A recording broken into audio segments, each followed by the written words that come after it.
Alright, y'all, I'm finally recording some videos on this GoPro here. But as y'all can see right here, it's a Massey Ferguson 760 combine. This is currently abandoned. This is my Pawpaw's combine that I used to use back in the day. And if y'all been watching my videos in the past, I've done a few videos on this machine.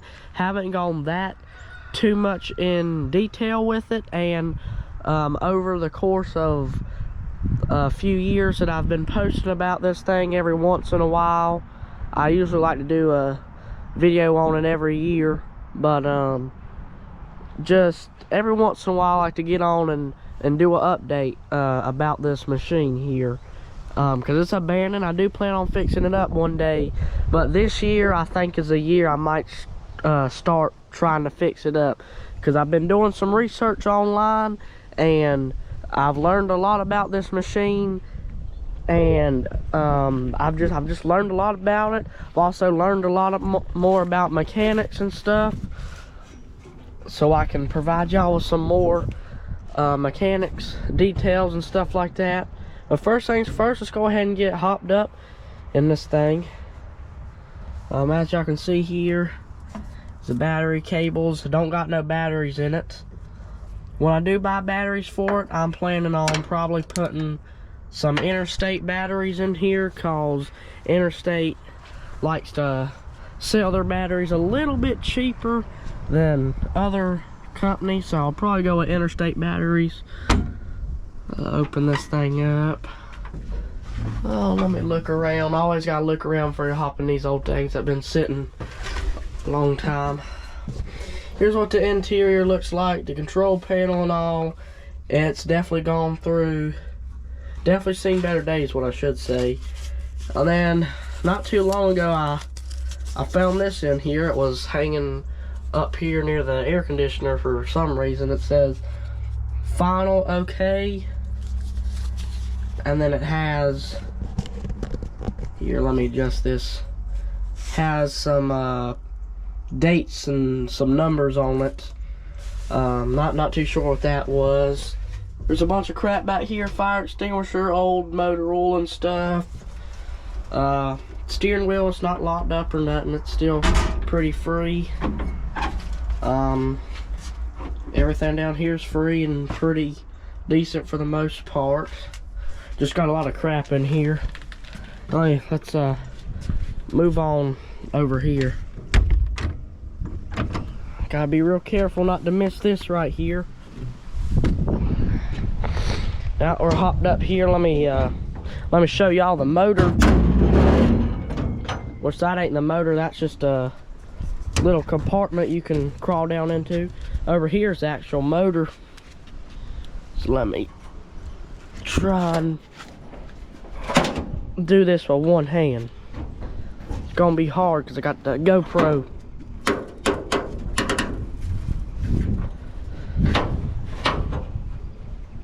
There we go. That was hard, having the GoPro in one hand and picking that thing up with the other. As you can see down in there, there's the V8 Perkins diesel motor. I've been trying to figure out how much horsepower that motor has, because I'm pretty sure it's 180 horsepower, but Google, I've been getting all sorts of answers on Google. I've seen 180 horsepower, I've seen 140, so there's no telling if this is a 180 horsepower or 140, and I'd have to test it somehow for how much horsepower it's got, because I see all sorts of different horsepower for this machine. Obviously it ultimately comes down to what type of motor you got in it, but for this specific V8 Perkins diesel motor that's in it, I've got no idea how much horsepower. I believe it's 180, but Google's also recently has told me it's got 140, so yeah. Let's crawl down in here. Try not to bust the exhaust pipe. Sit right here. Looks like a small leak or something right there, maybe. And then right here, Hold on, let me lift this up with one hand. As y'all can see, here's the radiator. It's got a bunch of crap. Looks like a squirrel's maybe been in here building its nest or something, hiding nuts and stuff. But basically, as of right now, I'm just giving y'all a overview of the combine. Here in a minute, once I'm kind of done with the overview, we'll also hear one more thing. Not too sure how well y'all seen that because I didn't go up all the way, but there was a grain tank. And there's the fuel tank. Let's go over here. I've been cutting some of the trees down that's in front of this machine. As you can see, I left the stumps pretty big because I didn't cut them down with a chainsaw. We used to have a chainsaw, but we tore that thing to crap and we just been too lazy to buy a new one. So I've cut all them trees down with a handsaw instead of a chainsaw.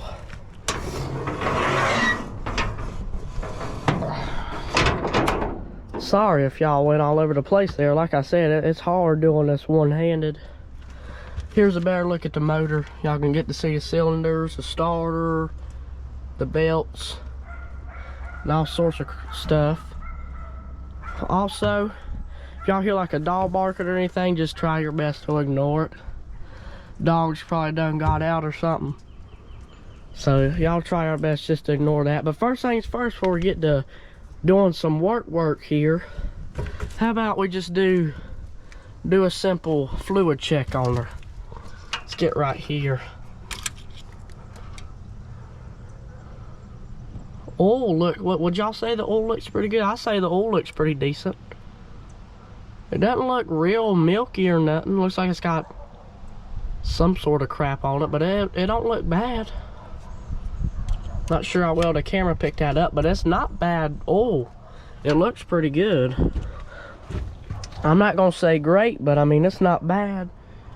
Here's some of the electrical components and stuff. And then here, it's gonna be hard to do.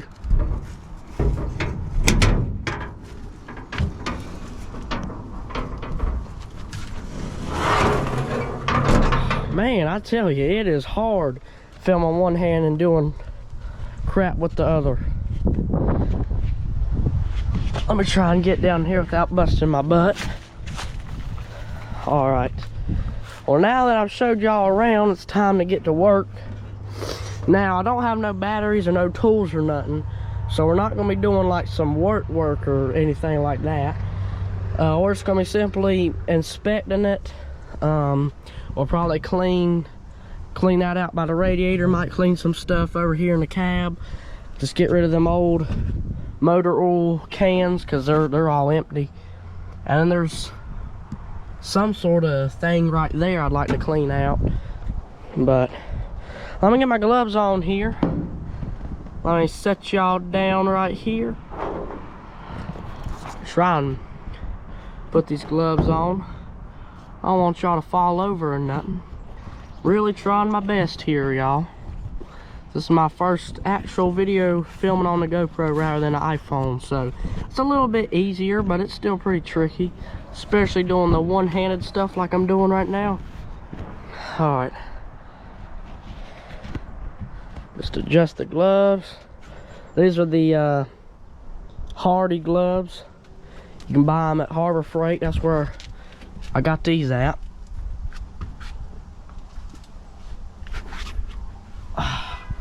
Man, it's hard getting into these small little cracks in places. But like I said, there is some sort of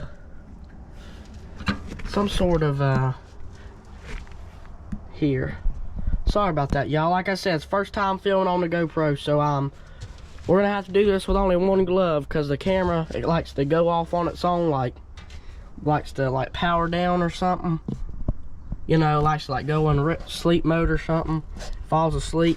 So I'm having to use one hand to get all this crap and use the other one for the camera. Get all these acorns and crap up out of here.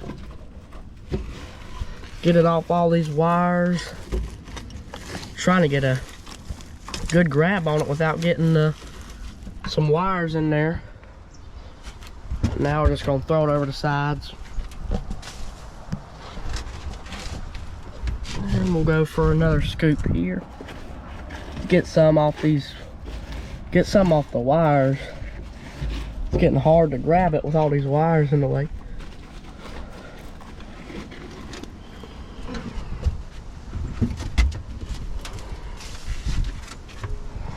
Let's see. Get some more right here.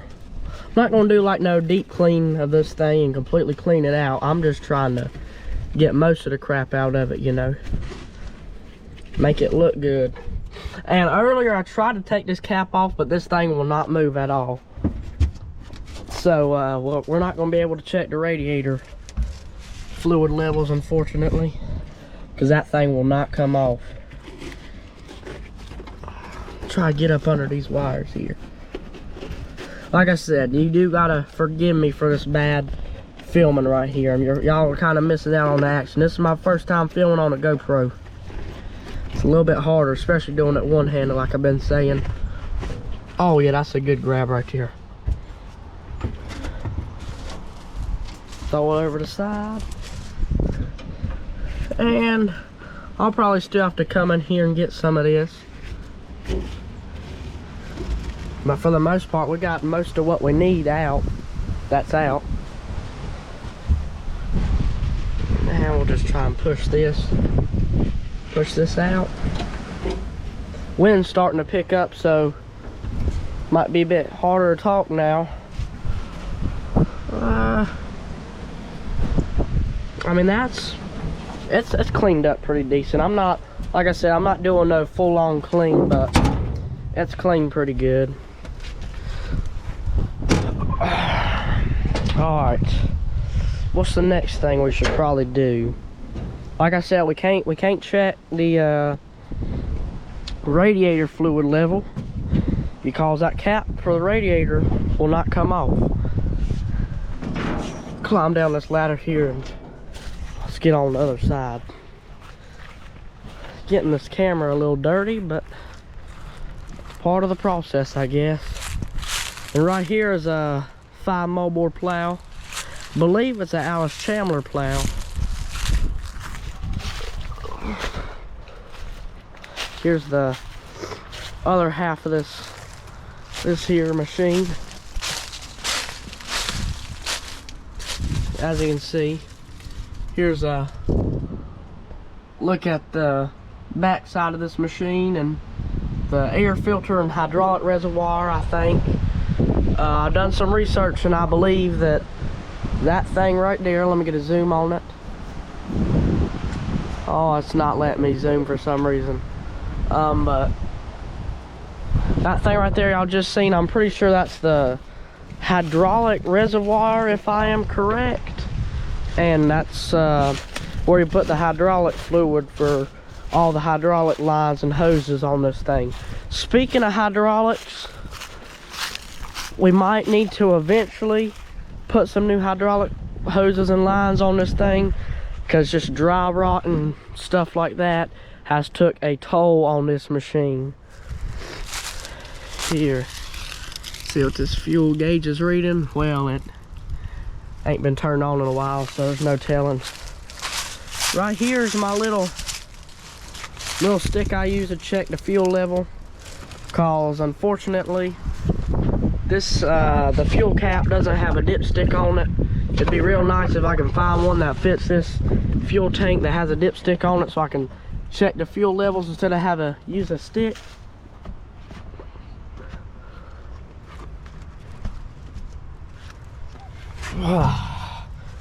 There we go. Man, it takes some climbing skills.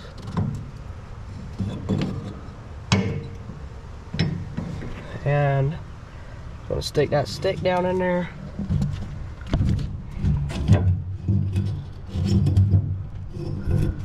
Keep on going down till you reach the bottom. That's the bottom right there. Okay, she's dripping some. definitely fuel on there. Let's give it a smell. That's diesel, all right. She still smells like diesel for the most part, which, I mean, there's no reason it shouldn't, but you know, just making sure. Trying to get fuel on me. That stuff is almost impossible to get off your clothes. Now we're gonna get into the cab. Let's put this off to the side. I was using that for something earlier, but as y'all see, it's got AC and all that in it. AC. I'm not too sure if it's got heat or anything, but I know it's got AC. It's got an old fire extinguisher, which this thing is expired. I can go ahead and tell you it is.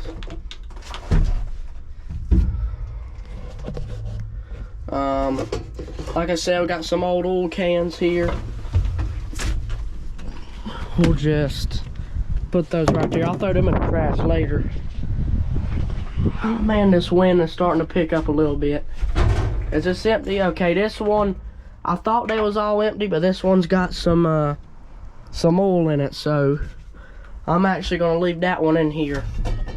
That might come in handy later, which the oil is already probably done gone to the bad, but still, there's no need to mess with that if it's still a full can.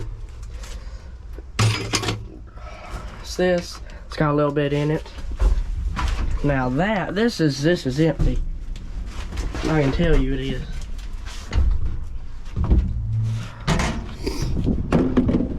Throw that in there, and some old duct tape. Here, let me see something real quick. Is this still okay? Yeah, I was seeing if it was still sticky. It ain't sticky one bit.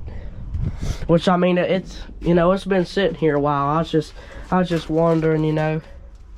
Also, when it comes to all these controls, if y'all know, because there's like some controls and some levers right here. If y'all know what makes if y'all know what makes this auger right here, if y'all know what makes that go out and in, like which one of these levers or buttons makes it do that, please let me know. Which, I mean, it doesn't got the hydraulic fluid to do that right now. Probably it's either done leaked out or just been sitting in there too long and it's just done burn out. But yeah, if y'all know anything like that, please let me know. Got an old battery coil, looks like. Some crap back here. Nuts and bolts on the floor. What is this thing? Parker Field Connections, Brass Products Division, 300 Parker Drive, Michigan. Something, Michigan. If any of y'all know of Parker Field Connections or anything like that, I found some sort of maybe part box or something from them. I mean, it's worth nothing but trash now, but if any of y'all know anything or heard anything like that, place in Michigan, it said. But if y'all know anything like that, feel free to let me know. Got an old glove. Man, this glove's like solid as it can be. Man, this glove is dry rotted, man. This thing is hard. It's like stuck hard. These things have seen way better days. And then there's another glove right there. I'm just gonna put that right there with it. Some chains, nuts, and bolts on the floor. Steering wheel, it's still broke loose. It's not stuck or nothing. Got a lever right here and some other buttons. Let's see if we can, here, can I get this out the way, or anything. Try not to break it. Well, actually, let's put it up here. That looks like where it's supposed to go anyways, is up there. That's alright. Let's try and read these gauges maybe.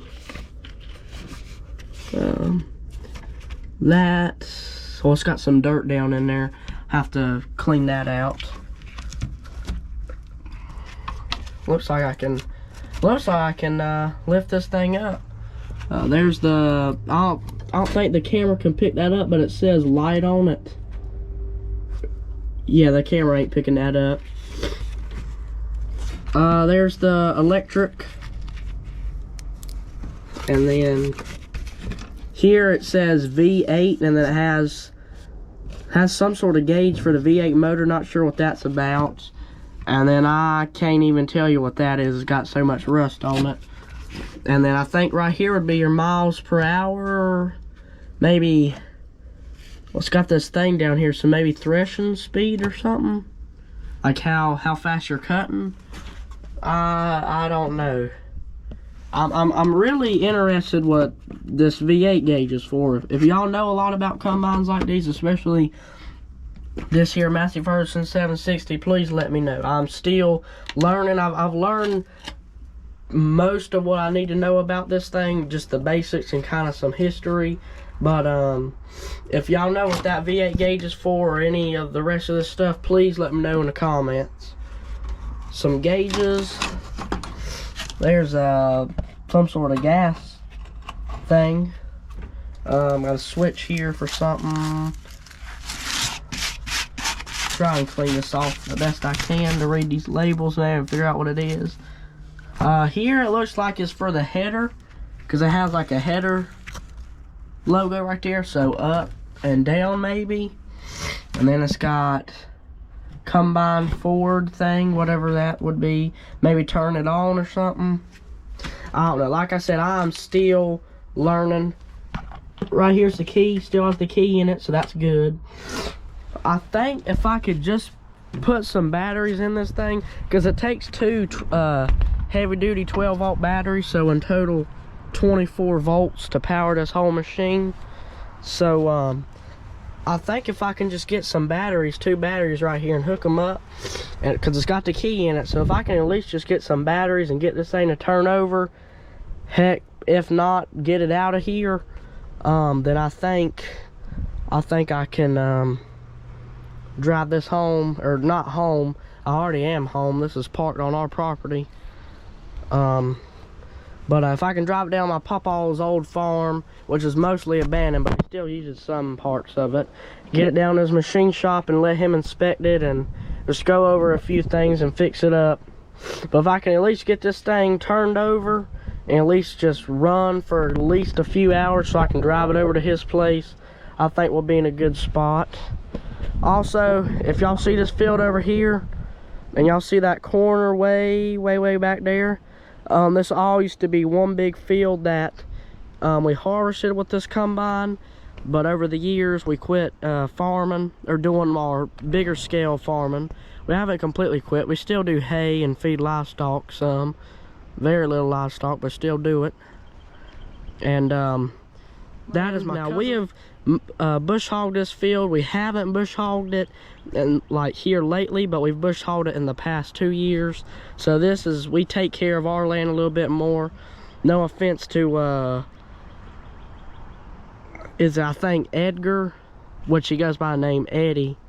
I think that's my cousin who owns that corner right there. But he all used to farm this at one time and plant corn and soybeans and wheat, and I think he planted some sorghum at one point and stuff like that.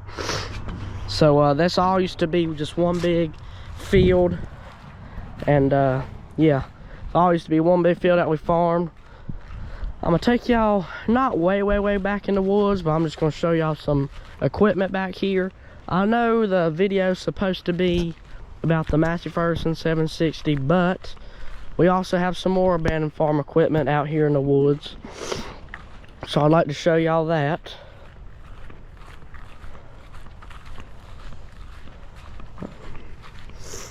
So I know I'm not giving the Massey Ferguson 760 much attention, but so right here is the wheat header, or I guess you could just call it the standard header. Now my Pawpaw, he actually owns 2 headers. He owns one, which is obviously right here, and then he owns one at his actual farm, because my Pawpaw owns this land, so he would drive from his place down here to harvest and farm that field, that ground right there. Right here is an old chisel plow. Had to remember what these things was called. But here's an old chisel plow, and over here is a, can y'all see that? It's an old box scrape, I think. And then he also used to do silage back in the day, so I think this is a silage compactor, because we used to have a bunch of cows back in the day.